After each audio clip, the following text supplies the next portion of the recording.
Bueno, buen día, buenas tardes, buenas noches a todos y todas los que nos estén viendo. Este es el CPO de Derechos Sexuales y Reproductivos, como derechos personalísimos, incluido el derecho a la interrupción voluntaria del embarazo. En la clase de hoy vamos a estar hablando del aborto como política de salud pública, la incidencia del aborto o de las muertes por aborto en la salud pública, em, todo lo que tiene que ver con maternidad y tasas de maternidad por tasas de mortalidad por muerte materna, llamada así, que en realidad son tasas de mortalidad por muertes de mujeres embarazadas. Vamos a hablar de embarazo no deseado, de embarazo adolescente, de embarazo y maternidad como política pública, mortalidad materna, aborto y pobreza, complicaciones por aborto, niveles de acceso a la salud. Vamos a hablar de la ley de salud pública en la ciudad de Buenos Aires, algo sobre las estadísticas y sobre el Programa Nacional de Salud Sexual y Reproductiva, los protocolos que existen, la aplicación de la ley 27610 en las diferentes provincias. Y también la idea es hablar de los casos de privación del acceso a la salud o los casos de privación del acceso a los métodos anticonceptivos y a la interrupción voluntaria del embarazo como casos de violencia de género, ¿no? Bueno, para la clase de hoy tenemos a dos compañeras, abogadas, especialistas en estos temas. En primer lugar, Julieta del Pech. Ella es presidenta del Observatorio de la Violencia de Género, que se llama Ahora que sí nos ven. Y también en este momento es coordinadora de la Red Federal de Observatorios de Violencia de Género del Ministerio de las Mujeres, Géneros y Diversidad de la Nación. En la primera parte de la clase vamos a trabajar con Julieta del Pech y en la segunda parte de la clase nos va a acompañar Sonia Ariza, que es abogada especializada en estos temas del Ministerio de Salud de la Nación, con quien vamos a estar hablando del programa de derechos sexuales y reproductivos. Así que para iniciar le damos la bienvenida a Julieta del Pech. Te agradecemos muchísimo, Julieta, por acompañarnos en la mañana de hoy y bueno, la clase es tuya. Bueno, gracias, muchas gracias por poder participar de esta cátedra. Bueno, como dijo María José, yo soy abogada, feminista, presidenta de un observatorio de las violencias de género y actualmente trabajo como coordinadora en el Ministerio de las Mujeres.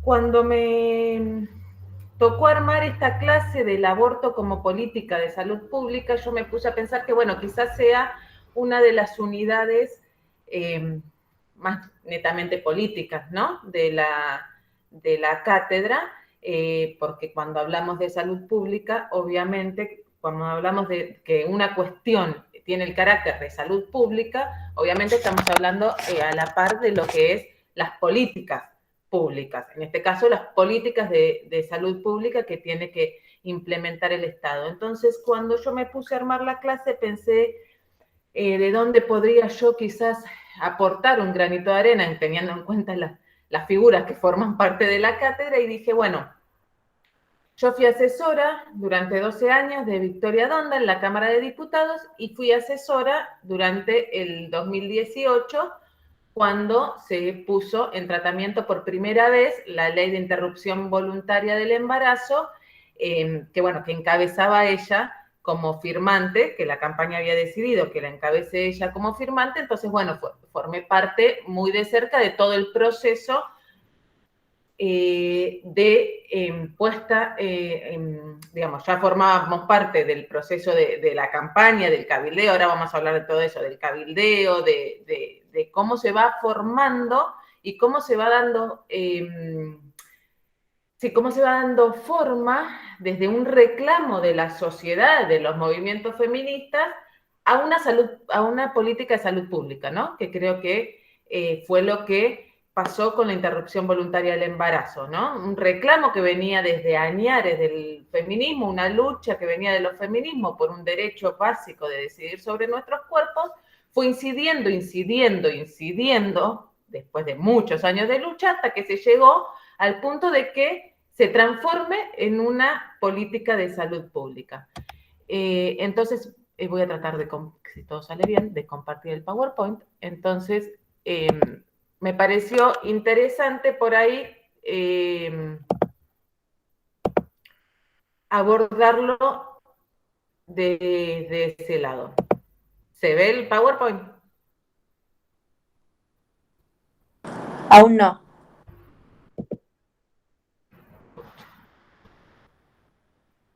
¿Ahí? Ahí sí. Bien. Bueno, antes de entrar con esto, con el tema yo lo que quería comentar es todo el proceso en la Cámara de Diputados, cómo se fue dando forma a la ley, cómo es el tratamiento en las comisiones, cómo juega ahí el Ejecutivo. Antes de entrar en eso, que sería el PowerPoint, nada más por ahí hacer mención a digamos, una política pública vendría a ser el Estado, ¿no? Tomando decisiones a través del gobierno y de los poderes que integran el gobierno, es el Estado tomando como enterequia, tomando decisiones que afectan al conjunto de la sociedad y que tendrían que ser esas decisiones en pos del bien común de todos los habitantes de la nación. El Estado, recordemos que es el único que tiene la capacidad delegada por sus ciudadanos de otorgar derechos y coartar libertades de manera legítima y legal. A veces puede ser legal y no tan legítima, ¿no? Pero es el único ente que es capaz de decirnos qué podemos, qué no podemos, qué derechos tenemos, qué derechos no tenemos, y en caso de que un ciudadano no se adecue a lo que el Estado nos dice que podemos o no podemos hacer, tiene el monopolio de las fuerzas legítimas para hacerlo cumplir. Entonces, me gustaría hacer como unos pequeños repasos de qué entendemos por Estado, entonces, cuáles son según reconoce la teoría política moderna, ¿no? Que tres características principales configuran lo que es un Estado: el reconocimiento de su soberanía por otros Estados, el reconocimiento de los ciudadanos a la figura esa del Estado y el uso monopólico de los medios de coerción. Ahora bien, el Estado, como dijimos, es quien tiene la capacidad, a través del gobierno, que se divide en los tres poderes, legislativo, ejecutivo y judicial, de otorgarnos derechos, negarnos derechos, otorgarnos libertades y coartarnos libertades en nuestro actuar cotidiano. Lo que es importante destacar, y es lo que se llama, ¿no?, la perspectiva de género, introducir la perspectiva de género en los distintos ámbitos de la vida, es que esa decisión de qué derechos se otorga no es neutra. Está cruzada por un sinfín de cuestiones, ¿no?, como puede ser principalmente la idea, ¿no?, de quien dirige ese Estado, de qué es el bien público y qué es los valores que tiene. Pero todas las decisiones que se tomen a través del Estado van a estar transversalizadas por la cuestión de género. Entonces, no es neutro el Estado que aportan los feminismos en esta visión, que las decisiones de políticas públicas que toma el Estado a través del gobierno no son neutras. Tienen un carácter patriarcal y, digamos, el Estado puede, a través de las políticas públicas y a través de sus decisiones, en este caso hablamos de una norma que regula nuestras vidas, puede contribuir a el estado de opresión de las mujeres dentro del patriarcado, o bien puede, a través de políticas públicas, tratar de desandar ese camino, ¿no? Está claro que no es solo a través de un par de leyes que se termina el patriarcado, porque estamos hablando de un sistema social que abarca a todo el conjunto, pero pueden las leyes o bien favorecer las opresiones que vienen para las mujeres y disidencias y diversidades a través del patriarcado o no. Entonces, me gustaría leer dos definiciones de lo que es un concepto de políticas públicas. Tamayo Sanz dice: las políticas públicas son el conjunto de objetivos, decisiones y acciones que lleva a cabo un gobierno para solucionar los problemas que en un momento determinado los ciudadanos y el propio gobierno consideran prioritarios. Y otra definición es: las políticas públicas pueden definirse como un curso de acción y flujo de información relacionado con un objetivo público definido en forma democrática, las que son desarrolladas por el sector público y frecuentemente con la participación del sector privado.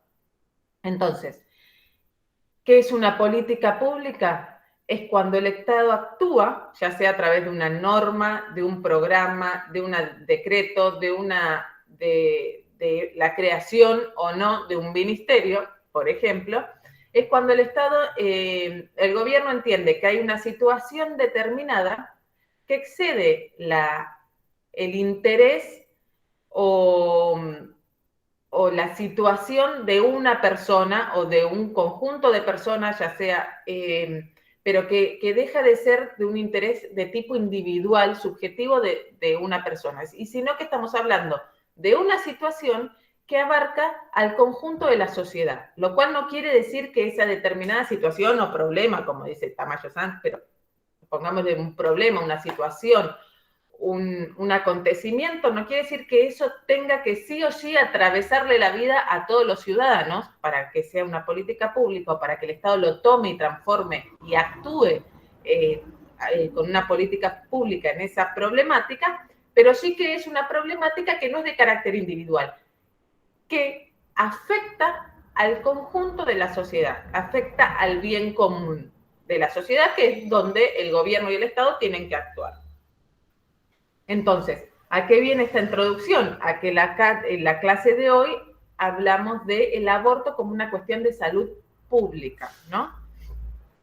Entonces, si consideramos al aborto, a la interrupción voluntaria del embarazo, interrupción legal del embarazo o abortos, depende del momento de la legislación, como una cuestión de salud pública, justamente a lo que nos estamos haciendo referencia a que no es un problema de una mujer determinada que queda en su subjetividad o la de su familia o su red, sino que el aborto se ha transformado, el aborto clandestino, antes de que exista la ley, se había transformado en una problemática o en una situación o en un fenómeno sobre el cual el Estado y el gobierno debería actuar porque es algo que afecta al común de la sociedad, sin importar si yo o alguno de alguna de las que estamos acá presentes transcurrimos o no la necesidad de hacernos un aborto clandestino.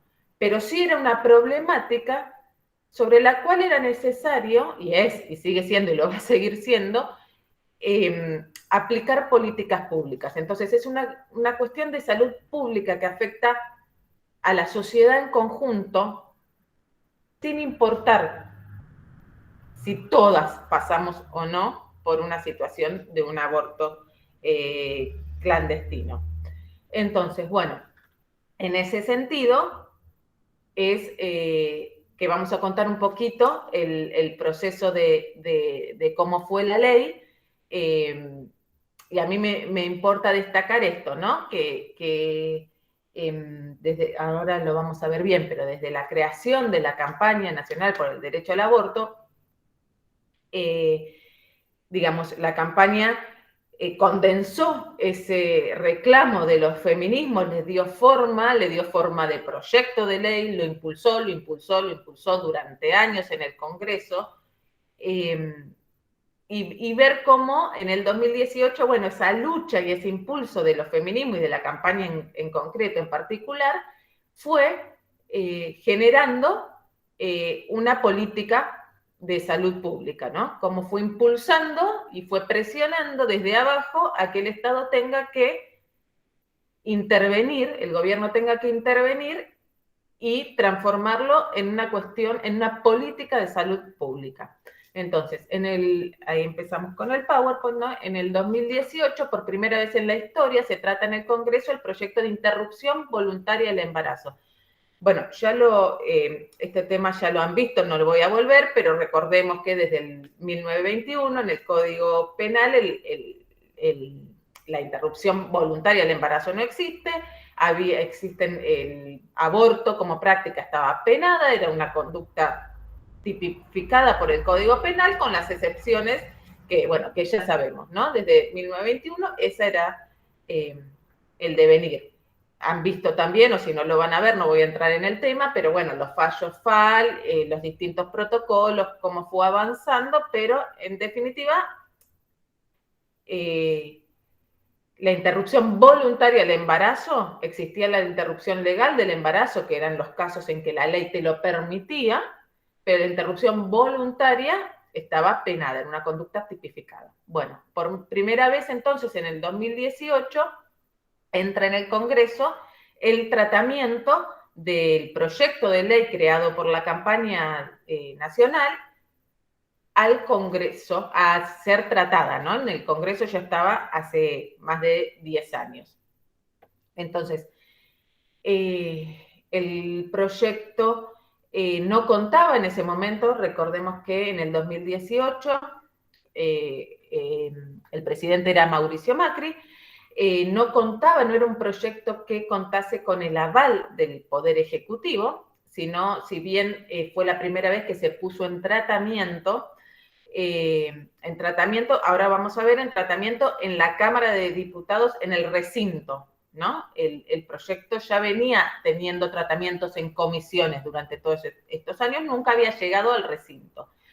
El presidente, cuando hace la apertura de las sesiones del Congreso, que son todos los primeros de marzo de todos los años, era la número 136, el presidente en ese momento, Mauricio Macri, dice que hay una discusión que hace más de 35 años, que la democracia se debe, que es justamente el proyecto de interrupción voluntaria del embarazo, que él, siendo una discusión que viene hace tantos años sin lograr tratarse en el Congreso, va a ponerlo, el presidente puede impulsar el tratamiento de un proyecto de ley, que es lo que hizo. Sin embargo, él mismo, en la misma apertura de sesión, él aclara que él pone en tratamiento el proyecto o invita a que se ponga en tratamiento el proyecto, pero que él aclara que está a favor de la vida, diciendo, asimilando estar a favor de la vida con estar en contra de la legalización del aborto y, digamos, comparando a que quienes están a favor de la legalización del aborto, quienes estamos a favor de la legalización del aborto, estaríamos a favor de la muerte, ¿no? Como que estar a favor de la vida quiere decir estar en contra del aborto. Asimismo, la ex vicepresidenta de la Nación y en ese momento presidenta del Senado, no tiene un rol menor, ¿no? Es quien dirige el Senado, Gabriela Michetti, era una feroz defensora de las posturas en contra del reconocimiento del derecho. Voy a leer una declaración textual, dice: entiendo el drama que significa, pero hay tantos dramas en la vida que uno no puede solucionar, que no me parece que porque existe ese drama, digamos que a uno se le terminó la vida. O sea, podés dar a la adopción el bebé y no te pasa nada. Incluso siendo un poquito más allá, dijo, que ella no hubiese permitido ni siquiera el aborto en los casos de violación, o sea, se retrotrae a antes de 1921, ¿no? A la concepción que tenía una sociedad desde antes de 1921.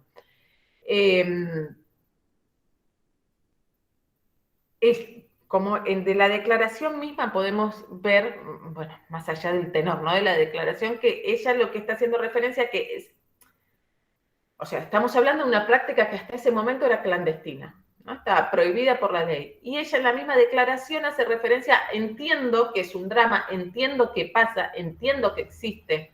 O sea, ella misma está haciendo referencia a que la práctica existe, por más que esté prohibida, que era una práctica que existía, estaba prohibida, pero se hacía, existía, todo el mundo, incluso la vicepresidenta de la Nación y presidenta del Senado, en declaraciones hace referencia a que sí, a que se sabe que esa práctica existe, por más que esté prohibida, pero bueno, que no es tan grave, ¿no? Pero saquemos esa parte de la declaración, pero quiero hacer referencia a que hasta la vicepresidenta de la Nación reconoce que es una práctica que existe. A esto viene de que se transforma en una cuestión de salud pública. Es una práctica cotidiana que existe por más que esté prohibida, lo cual lo transforma en una problemática que el Estado y el gobierno, sobre la cual el Estado y el gobierno deben actuar.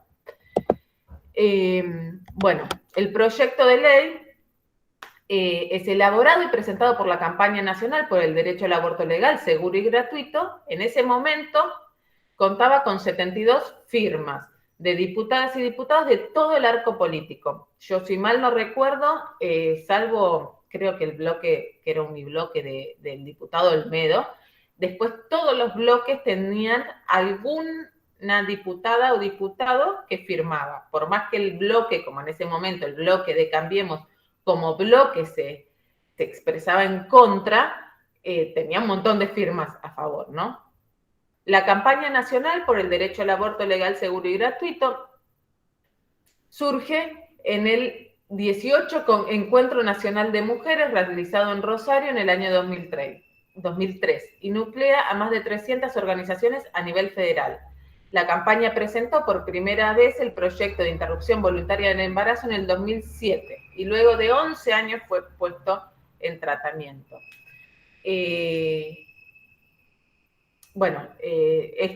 La campaña tiene, digamos, distintas comisiones, ¿no? con las cuales funciona. La campaña es nacional, es federal, está compuesta por, como dijimos, por más de 300 organizaciones de todo el país. Entonces funciona en distintas comisiones, tiene sus reuniones plenarias, después tiene más reuniones regionales, distintas comisiones. Hay una de esas comisiones que es el cabildeo, que redactó el proyecto de ley y es la que tenía la relación con los distintos diputados y diputadas dentro del Congreso para fomentar el tratamiento del proyecto. Solo para hacer un repaso de cómo se crea una ley, se presenta un proyecto que puede ser entrar por Cámara de Diputados o por Cámara de Senadores. El proyecto puede presentarlo un legislador o legisladora, el presidente de la Nación, el Poder Ejecutivo, o un ciudadano o ciudadana. Los proyectos presentados por ciudadanos o ciudadanas sí o sí entran por Cámara de Diputados. Una vez que entra el proyecto, vamos a este caso, que es el proyecto de la campaña elige también a través de votación, ¿no? A nivel nacional o federal, qué diputada o diputado encabezará la firma de ese proyecto. Entonces, ¿quién es la primer firma que le aparece al proyecto? Después, en la Cámara de Diputados, el proyecto está a nombre de esa diputada que la encabeza. El proyecto, desde que fue presentado, fue cambiando de diputada y se iba todas las veces que había que ir representándolo, se iba eligiendo una diputada. En el 2018 fue Victoria Donda la que encabezó en ese momento el proyecto. El proyecto entra a la Cámara de Diputados y hay una persona en presidencia de mesa de entrada que es la que le otorga los giros al proyecto, que quiere decir que establece ese proyecto de ley por qué comisiones va a pasar, ¿no? En el Congreso hay más de 30 comisiones. De nuevo, acá recordemos que quien decide por qué comisiones va a pasar es el partido de gobierno, ¿no? En este caso era Cambiemos, lo cual no es un dato menor porque así como dijimos que el Estado y sus políticas de salud pública no son neutras, lo mismo acá, ¿no? No es lo mismo, o sea, el peso de por qué comisiones va a girar un proyecto tiene mucho poder porque hay comisiones donde, digamos, ya se sabe que quien dirige, quien tiene la presidencia de esa comisión estaba a favor o no del derecho. Cuantas más comisiones, más difícil es el tratamiento. Hay comisiones donde se sabe que un proyecto se traba, como es la de presupuesto. Entonces, ¿por qué comisiones va a girar el proyecto? No es un dato menor. Lo decide, obviamente, quien en ese momento dirige la Cámara, ¿no? Bueno, después de que pasa por comisiones y se obtiene dictamen en comisión, el proyecto pasa al recinto y dependiendo de qué tipo de proyecto se trate, se vota y es la cantidad de votos que necesite, dependiendo de qué tema se trata, se aprueba o no se aprueba. Si se aprueba, pasa al Senado. Bueno, vamos a ver cómo fue un poquito el proceso del proyecto de interrupción voluntaria del embarazo. Entró por diputados, la campaña lo presentó por diputados, fue girado a las comisiones, en ese orden. De legislación general, de acción social y salud pública, de familia y de legislación penal. En ese momento era Emilio Monzó, el presidente de diputados, de la Cámara de Diputados, era de Cambiemos, obviamente. En un primer momento, Emilio Monzó, con una posición muy en contra de la interrupción voluntaria del embarazo, posición que después fue atenuándose. En ese momento, la Comisión de Legislación General era presidida por Daniel Lipovetsky, de Cambiemos, a favor de la interrupción voluntaria del embarazo. Le seguía la de Salud, Carmen Pollero, de Cambiemos, militante en contra de la IVE. Después la Comisión de Familia, presidida por Alejandra Martínez, una diputada jujeña de Cambiemos, pero militante de la IVE. Y la Comisión de Legislación Penal, presidida por Gabriela Burgos, también de Cambiemos, una militante ardua en contra de la interrupción voluntaria del embarazo. Entonces, bueno, según la Cámara de Diputados funciona como un reglamento que para dentro de la Cámara es ley. Igualmente, digamos, sin perjuicio de que establece el funcionamiento del Congreso, bueno, también la Cámara de Diputados, el funcionamiento también tiene mucho de usos y costumbres, ¿no? Entonces, el artículo 2 del reglamento establece que cuando entra un proyecto y tiene más de una comisión por la que pasa, el estudio de la misma puede ser de comisión en comisión, ¿no? Entonces, primero, en este caso, la trataba Comisión de Legislación General. Si se aprobaba, pasaba a Salud. Si se aprobaba, pasaba a General. Si se aprobaba Familia. Si se aprobaba Penal. O bien pueden tratar el proyecto todas las comisiones juntas. Es muy común que cuando se trata de proyectos complicados, como era se traten en común. Bueno, el 20 de marzo se hace una plenaria de las comisiones de legislación general, salud, familia y penal, y ahí se decide que el tratamiento va a ser en conjunto en todas las comisiones y que tratándose de un tema tan sensible para la sociedad en general, lo que se va a hacer es se iba a llamar a especialistas de distintas temáticas, tanto a favor como en contra de la interrupción voluntaria del embarazo, y se los iba a escuchar a todos, y después se iba a entrar en la discusión de los diputados y votar, a ver si tenía dictamen o no el proyecto.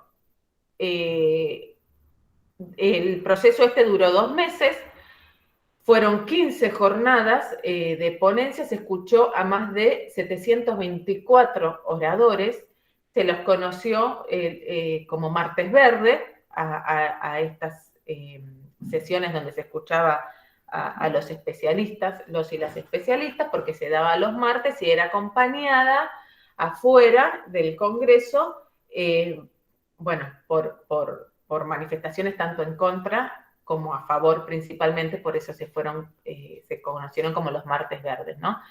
100 de las profesionales que hablaron a favor de la interrupción voluntaria del embarazo eran activistas de la campaña. Me parece a mí importante destacar esto de, bueno, los Martes Verdes, porque para que veamos también, ya que estamos hablando del aborto como salud pública, cómo fue en el caso de la interrupción voluntaria del embarazo, de la legalización del aborto, una demanda que surgió de la sociedad y de los activismos y de los feminismos, y fue tomada finalmente, impuesta al gobierno para transformarla después, como dijimos, en una política de salud pública. En este primer debate que se dio en el 2018, como dijimos, más de 724 invitadas, oradoras y oradores de ambas posiciones. Los argumentos que dieron quienes estaban a favor de la interrupción voluntaria de las mujeres fueron variados. El primero, el que más resonó, obviamente, es el argumento de que se trata de un derecho que tenemos las mujeres a decidir sobre nuestros propios cuerpos, a decidir sobre nuestra propia vida, sobre nuestra propia libertad, las mujeres y personas gestantes, ¿no? Se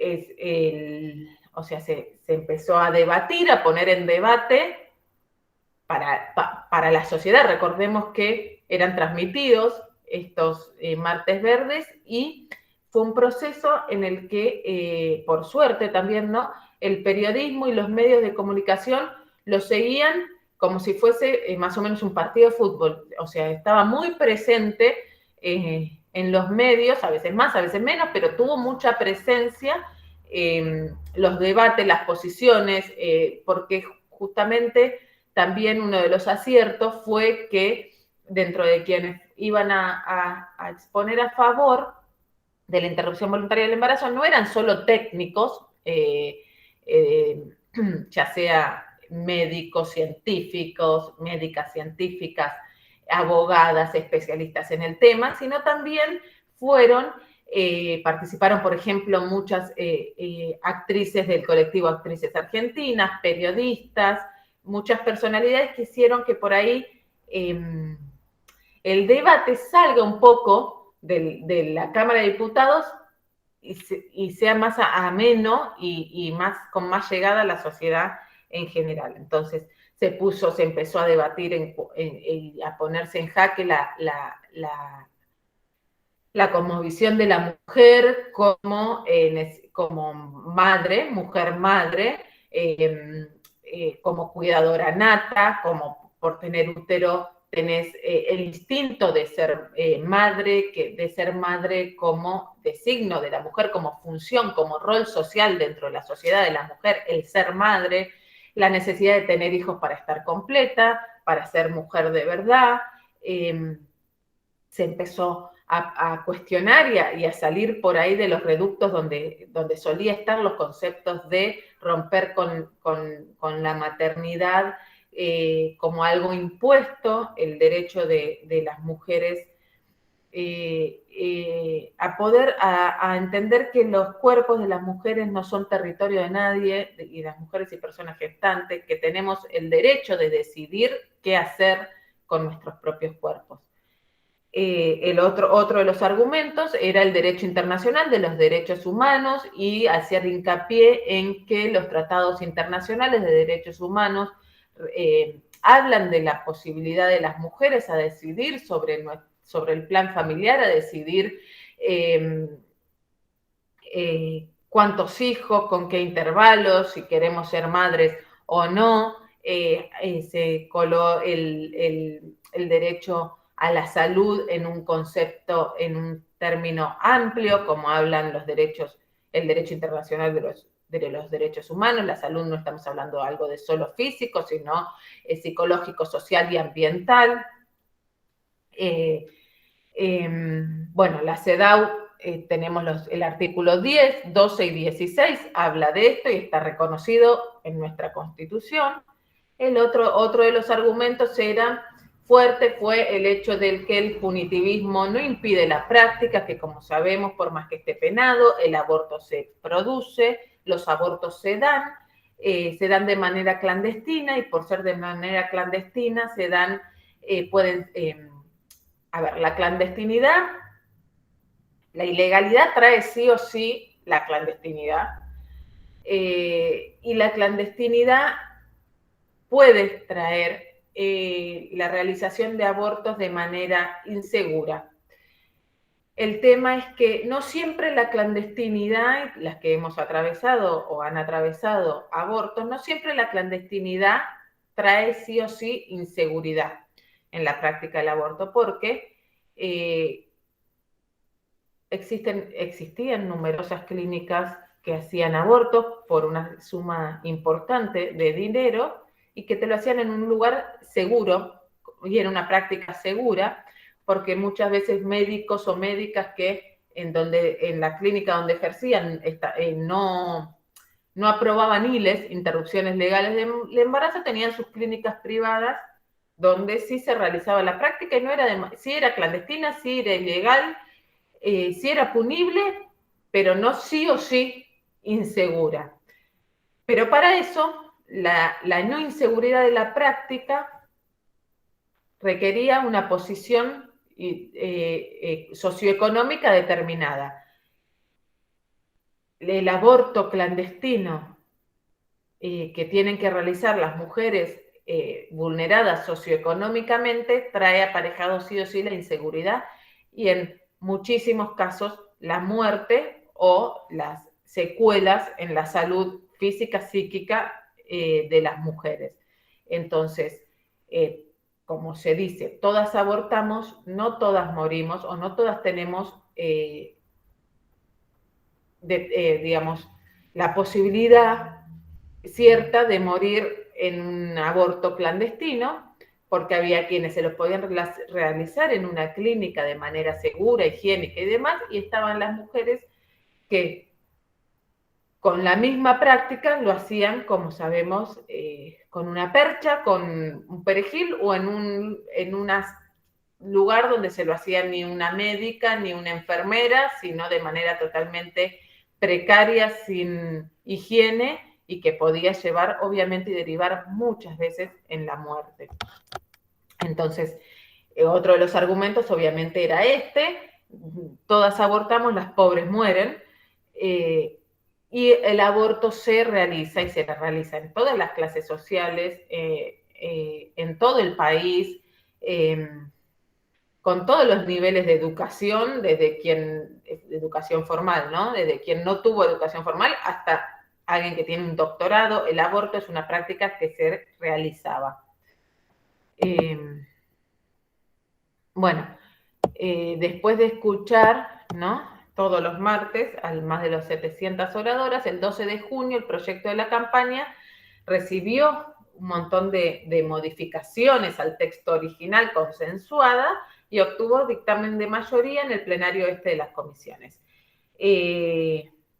Obviamente, los proyectos de ley entran de una manera al Congreso, puede ser que así salgan, o también es muy probable en proyectos como aparte que son tan sensibles, que sufran modificaciones que se van consensuando porque es un proyecto que, para obtener mayor cantidad de votos, hay quienes, diputadas o diputados, que pedían ciertas modificaciones. Recordemos que lo de la objeción de conciencia, lo de la cantidad de semanas para que se pueda hacer el aborto, lo de la objeción de conciencia, eran como los puntos, si mal no recuerdo, más álgidos y sobre los cuales hubo mayor necesidad de negociar.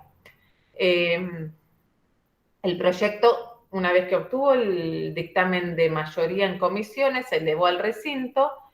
Se trata de un proyecto que por la temática requería de la mayoría absoluta de los votos, es decir, la mitad más uno conforme de los diputados y diputadas, conforme a lo que establece el reglamento. En este caso eran la necesidad de 129 votos afirmativos para que el proyecto obtenga media sanción. El 13 de junio, el 12 empezó el tratamiento, el 13 se votó, obtuvo los 129 votos a favor, 125 en contra y una abstención. En el recinto había 256 de los 257 diputados, solo un ausente que era Julio De Vido, que bueno, estaba en ese momento preso, por eso no estaba presente, ¿no? El proyecto obtiene media sanción en una jornada histórica donde el tratamiento en diputados adentro del recinto fue acompañado por una movilización masiva de carácter histórico, ¿no? La masividad que tuvo, tanto a favor como también mucha gente que se movilizó en contra, pero bueno, se calcula que había más de 1 millón de personas, de mujeres en su gran mayoría, de todas las edades, mucha presencia de la juventud, pero también mucha presencia de las que venían reclamando este derecho hace muchísimos años en las calles pidiendo por la interrupción voluntaria del embarazo. Bueno, el 19 de junio, aprobado en diputados con media sanción, ingresó formalmente al Senado, se hizo un nuevo, en el Senado se volvió a hacer una ronda de oradores mucho más corta, bueno, de nuevo, una vez que pasó por las comisiones, fue al recinto, al Senado. Finalmente, el 8 de agosto, el proyecto fue rechazado por el Senado. Hubo 38 votos negativos, 31 positivos, 2 abstenciones y una sola ausencia de la diputada Catalfano. Entonces, bueno, ahí el proyecto, al ser no aprobado por el Senado, el proyecto cae, ¿no? Bueno, se requiere todo un tiempo determinado y demás para que pueda volver a ponerse en tratamiento. La segunda vez que se pone en tratamiento el proyecto, ya estamos hablando del 2020, recordemos que a fines del año 2019 hubo elecciones tanto para la renovación de ambas cámaras, para el porcentaje de las ambas cámaras, como elecciones para presidente. Gana la fórmula de Alberto Fernández y Cristina Fernández de Kirchner, ambos con una clara postura a favor de la sanción de la IVE. Recordemos que la vicepresidenta tenía una postura que no estaba a favor de la interrupción voluntaria del embarazo, y ella misma, cuando hace su discurso en el 2018 como senadora, vota a favor y habla de cómo fue el proceso de ella para ir cambiando de posición y entender que se trataba más allá. Ella, es bueno el discurso porque ella hace una aclaración de, más allá de una postura personal, esta aclaración la hicieron muchas oradoras, ¿no? Pero más allá de una postura personal propia de lo que una crea en relación a que otra persona se haga un aborto, o más allá de decir yo jamás en mi vida me haría un aborto porque está en contra de mi ética, mi moral, se entendía que no se trataba de eso, que se trataba de una cuestión de salud pública que iba más allá de una decisión personal, que era una problemática que afectaba a la sociedad y a la salud en conjunto, y que por eso en ese sentido se entendía, ¿no? Que más allá de una posición personal, como una cuestión de salud pública, no podía seguir estando penada y muriendo mujeres en el camino. Bueno, el proyecto, entonces, ahora el proyecto se envía el 17 de noviembre del 2020, pero el proyecto lo envía el presidente, va en conjunto con otro proyecto que se lo llamó de los 1000 días, bueno, acá sí el presidente y el Ejecutivo con un claro mensaje de que estamos hablando de un proyecto de ley que el Ejecutivo tiene intenciones de que se vote y de que salga. Todas estas cuestiones son cuestiones, como dijimos al principio de la clase, son cuestiones políticas, no son neutras, tienen intereses de todo tipo, están cruzados por intereses de todo tipo. Entonces, la postura que tenga el Ejecutivo en relación a un tipo de proyecto, al envío de este tipo de proyecto de ley a la Cámara de Diputados, al Congreso de la Nación, no es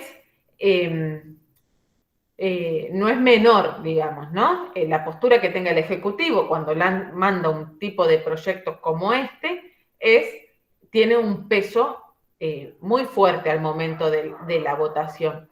Recuerdo uno de los discursos que en su momento, en el 2018, fue el de Axel Kicillof, que él hizo, me pareció muy atinado, que él dijo, bueno, eran las 4 de la mañana, pongámosle, y él hizo referencia a que, por ejemplo, cuando Alfonsín envió el proyecto del divorcio al Congreso, no creía que a las 4 de la mañana iba a estar durmiendo, ¿no? Haciendo referencia a que el proyecto estaba trabado, eran las 4 de la mañana y seguían debatiéndose sin saber cuál iba a ser el resultado de la votación, y él haciendo una clara referencia a la necesidad de que el Ejecutivo corra ahí, tome un papel importante y con el peso que tiene que tener. En este caso, obviamente, el 30 de diciembre del 2020 se sancionó, el Senado termina sancionando la ley de interrupción voluntaria del embarazo, 27.610, que fue promulgada el 14 de enero del 2021.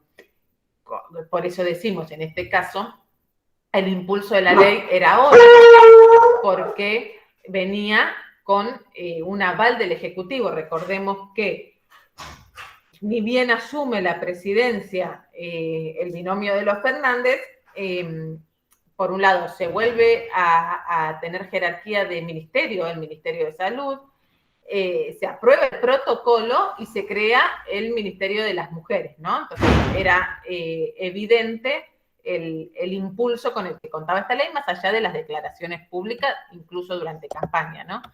Bueno, acá tenemos, por si quieren después ver, la votación, tanto en diputados y en senadores, ¿no? La cantidad por frente.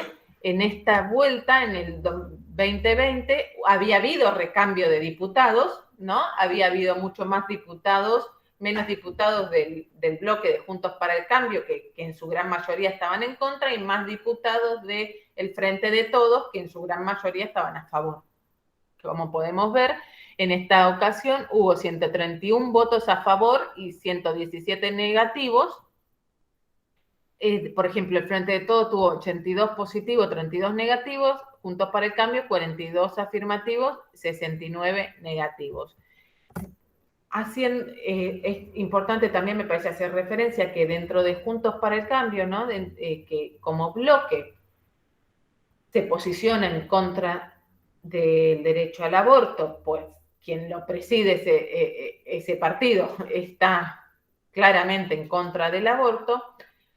Es importante destacar, me parece, también la función que cumplieron ahí un montón de diputadas que hicieron mucha fuerza para dentro de su bloque para conseguir cada vez más votos y más votos en una posición donde ellas iban en contra de lo que opinaba en conjunto su bloque y el presidente de bloque, que era Negri en ese momento, muy en contra del aborto, y ellas, bueno, poniéndose esta mochila, ¿no? De no solo hacer muy pública con los consecuencias que eso trae su posición, sino en un trabajo muy arduo para dentro de su bloque de tratar de conseguir votos afirmativos, y se consiguieron un montón, ¿no? Bueno, en esta oportunidad, en el 2020, también se escucharon oradoras y oradores, con menos trascendencia, pero hubo también una ronda, y ahí hubo un cambio estratégico ¿no? De cuál tenía que ser el argumento del que nos encolumnase a todos aquellos que estábamos a favor de la interrupción voluntaria del embarazo. Y en esa oportunidad el argumento central fue que el aborto es una cuestión de salud pública. Y como tal, no importa la posición personal de los legisladores y legisladoras, sino que había que hacer mucho hincapié en que el aborto se hace, es una práctica que se hace, que mata personas por hacerse en la clandestinidad y estar penada, que desde 1921 no podíamos seguir teniendo la misma legislación en relación al tema. Desde 1921 está penado, desde 1921 se siguen practicando abortos clandestinos, la punición de la conducta no los evita, pasan y generan muerte. Entonces, en ese estado de situación estamos hablando de una problemática que es de salud pública, es una cuestión de salud pública y tiene que haber políticas públicas de salud que la abarquen. Ese era el argumento troncal en esta nueva puesta en tratamiento del proyecto. ¿Qué hablamos cuando hablamos de salud pública, de una cuestión de salud pública? Esto justamente, ¿no? Que se hace por más que esté penado y que eso tiene consecuencias en la salud de la sociedad en su conjunto. ¿Por qué decimos eso? Porque el aborto es la principal causa de muerte materna, o sea, las estadísticas y siguen hablando de muertes maternas, pero se habla del aborto como la principal causa de muerte de personas gestantes, ¿no? Es momento de también empezar a cambiar los términos, ¿no? Para crear contenido, pero bueno, el aborto era hasta ese momento la principal causa de muerte materna. Voy a tirar algunos datos, a ir nombrando algunos datos para que no sea pesado igualmente, y ya me quedan 5 minutos. Todos esos datos después los podemos pasar para quien le interese por ahí ahondar un poco más. Pero bueno, algunos de los datos son, entre el 2004 y el 2008, la principal causa de muerte materna de embarazos es la de embarazos terminados en aborto, lo que representa un 26,7% de las causas de muerte materna. Eso es del Observatorio de Salud Sexual y Reproductiva del Ministerio. Entre el 2016 y el 2018 hubo 459 mujeres que murieron por causas relacionadas al embarazo, parto y puerperio. 65 de ellas estuvieron relacionadas con el aborto. Es decir, el 15% del total de las muertes maternas. Y después, como dato, 9 de las muertes por aborto fueron en adolescentes entre 15 y 19 años. Y casi la mitad entre 20 y 29. En el 2018, del total de muertes maternas, el 13% se produjeron por embarazo terminado en el aborto. El 61% por causas de violencia, por causas obstétricas directas, y el 25% restante por causas obstétricas indirectas. ¿Por qué decimos entonces? Porque si nosotros vemos estos números así, diríamos a priori, si el 13% es por aborto y el 61% por causas obstétricas directas y el 25% indirectas, el aborto estaría lo último. ¿Por qué decimos que es la principal causa de muerte materna o muerte de personas gestantes? Porque cuando se habla de causas obstétricas directas, las causales son una lista enorme, lo mismo más todavía indirectas. Es una lista enorme de enfermedades, síndromes, complicaciones que hacen a lo que el ministerio se denomina como causas obstétricas directas. Ahora vamos a verlas, ¿no? en detalle, pero ninguna de esas causas obstétricas directas individualmente tomada supera la del aborto. El aborto es la única individual, aborto, que es la que tiene el mayor porcentaje. Por eso, como principal causa de muerte materna, es el aborto para las personas gestantes. En el año 2019, según el Anuario de Estadísticas Vitales del Ministerio, nuevamente los embarazos terminados en aborto son la principal causa de muerte materna en Argentina. Acá está el cuadrito de que bueno, no tiene mucho sentido ahondar porque nos queda poco tiempo, pero para el que quiera ver, la que quiera ver, estas son todas las causas que son, por ejemplo, de violencia, de causas obstétricas directas e indirectas. Incluyen todas estas, ¿no? Es un conjunto. El aborto tomada como sola es la que genera más causas de muerte. Entonces, obviamente estamos hablando de una cuestión de salud pública si decimos que de las personas embarazadas, de las personas gestantes, en porcentaje y en cantidad también, la principal causa por la que se mueren no es ninguna complicación en el parto, no es la presión, no es la diabetes gestacional, es el aborto. Bueno, vamos a ver la cantidad de interrupciones legales realizadas en Argentina y abortos también.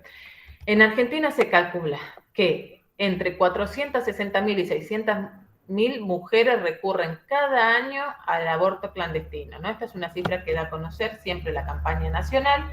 La cifra obviamente tiene ese nivel de variación porque estamos hablando de prácticas hasta ese momento clandestinas, ¿no? Entonces no es una cifra que pueda ser tan fácilmente registrada.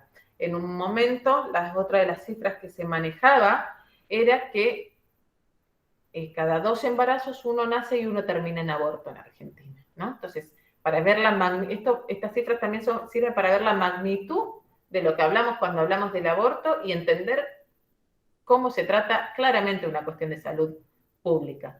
Cuando el aborto penado hace 100 años prácticamente por la ley, penado con cárcel, existiendo muchas mujeres encarceladas por abortos clandestinos, sigue siendo, y pasan los años y seguía siendo la principal causa de muerte de las mujeres embarazadas, no hay, digamos, no hay análisis que resista a que no se trata de una cuestión de salud pública. Es la principal causa por la que las personas gestantes en tu país se mueren.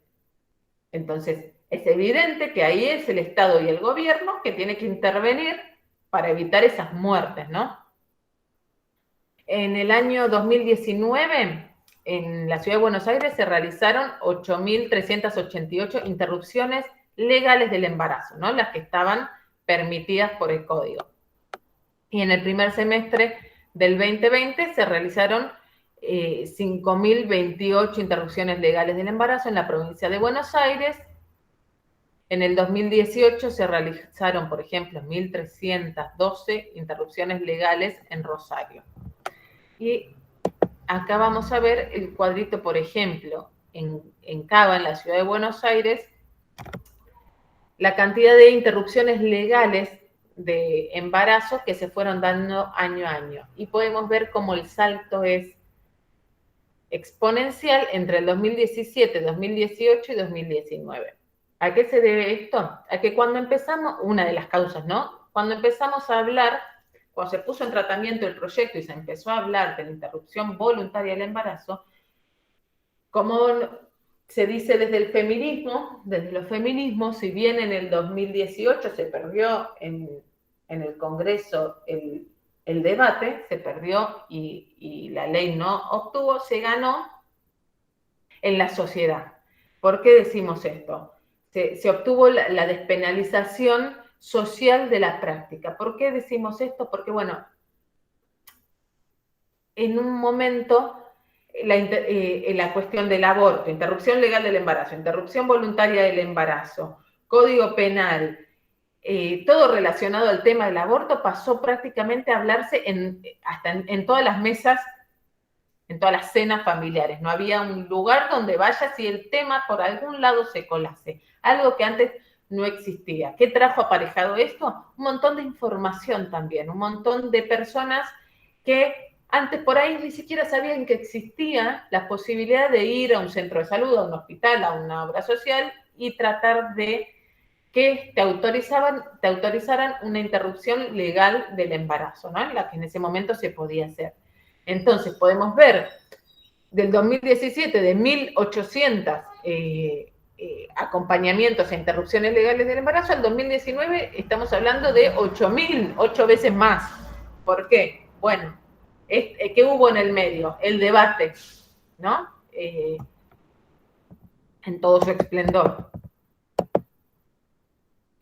Bueno, por ejemplo, la ILE en provincia de Buenos Aires, entre enero y diciembre del 2020, hubo un total de 15.000 prácticas de ILES, ¿no? De personas que se acercaban diciendo que ellas entendían que debían de ponerle fin a su embarazo y que estaban abarcadas dentro de las excepciones que establecía el Código Penal, y después un médico o una médica tenía que autorizártela o no, ¿no?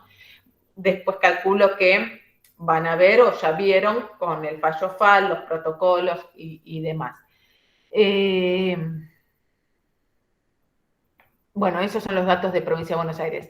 Es importante también destacar, bueno, yo ahora que formo parte también o sea, presido un observatorio de violencias de género y formo parte del observatorio del ministerio, que el tema de la falta, o sea, las estadísticas en cuanto a interrupciones legales, interrupciones voluntarias, abortos, es una cuestión que se requiere de mucho más trabajo, digamos. Están muy invisibilizadas, si bien contamos con ciertos datos, digamos que el dato que más se manejaba y el que más se usaba era el que daba a conocer la campaña, ¿no? Que no es un dato que venga del propio Estado, no es un dato oficial.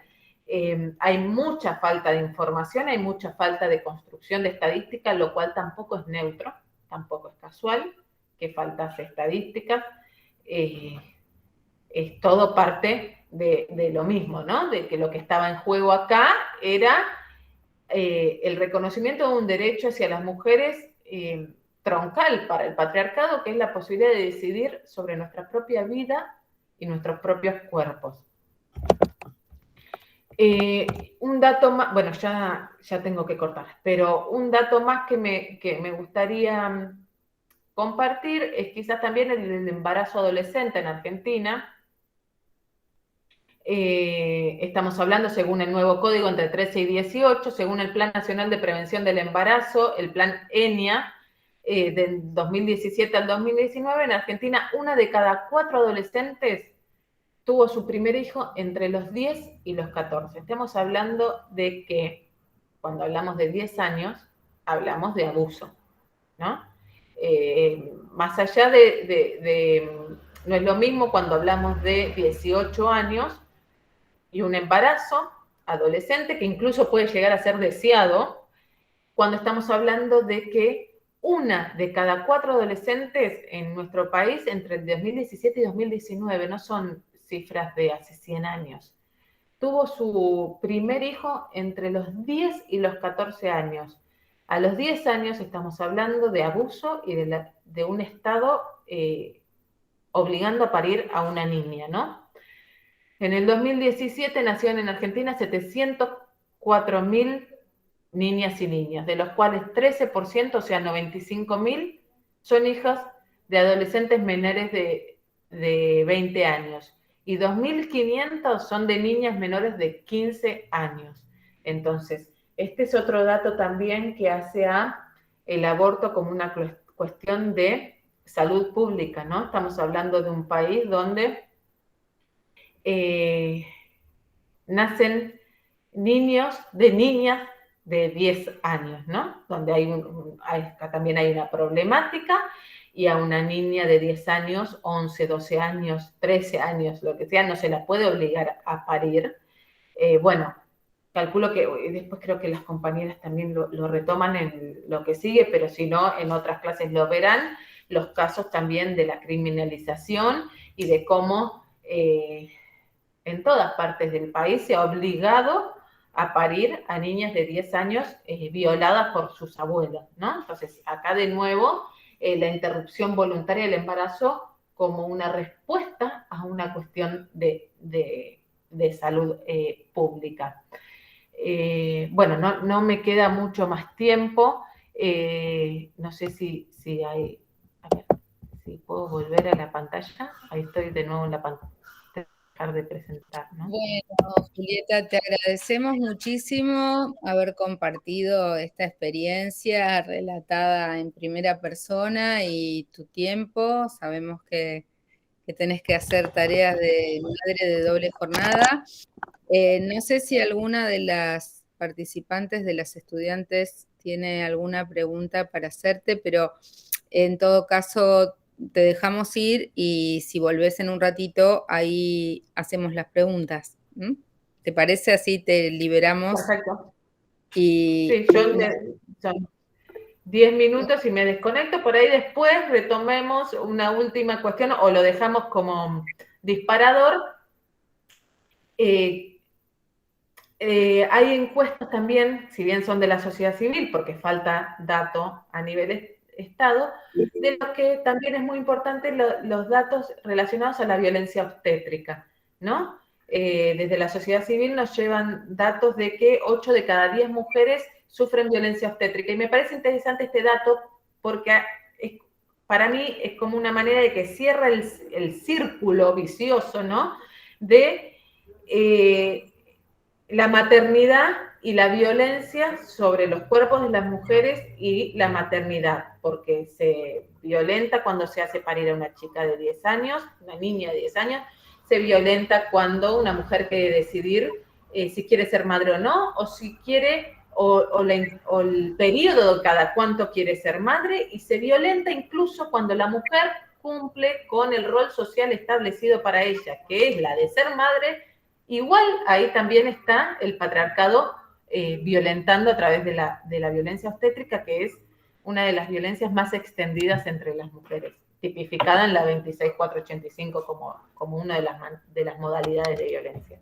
Eso nomás, para que quede bueno, como entonces vamos a hacer un pequeño recreíto. La segunda parte de la clase arrancamos y media, ¿sí? Si les parece. Profe, Sí.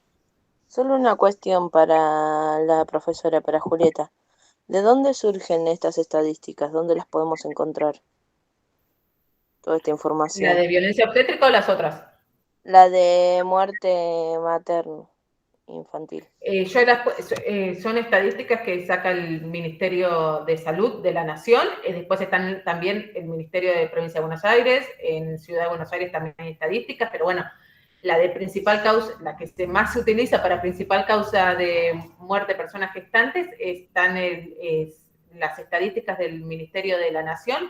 Están en la web, en la parte de estadísticas, pero igual las podemos compartir. Yo puedo compartir todo el compendio. Sí, se actualizan todos los años, lo que pasa es que son datos atrasados, digamos que a veces están como 2 años atrás, más o menos, en general, porque son datos que hay que relevar, procesar y además, como sobre todo la nacional tiene que recibir información de todas las provincias, lleva su tiempo. Entonces, suponete, si estamos en el 2021, lo más probable es que los últimos datos estén del 18, del 19. Por lo tanto, los datos, por ejemplo, desde que esté la IBE funcionando, etcétera, para ver cómo disminuye o si disminuye la muerte de mujeres embarazadas o personas gestantes por aplicación de la IBE, va a ser datos que vamos a ver de acá a 5 años para ver la progresión, el impacto que esto genera, ¿me entendés? No son datos inmediatos, porque se procesan datos que vienen de todas partes y es un trabajo importante. Bueno, nos vemos y media entonces. Listo, profe. Yo detengo un poquito la grabación y entra la otra profesora y media y volvemos todos. ¿Dale? Gracias. Gracias, Julieta.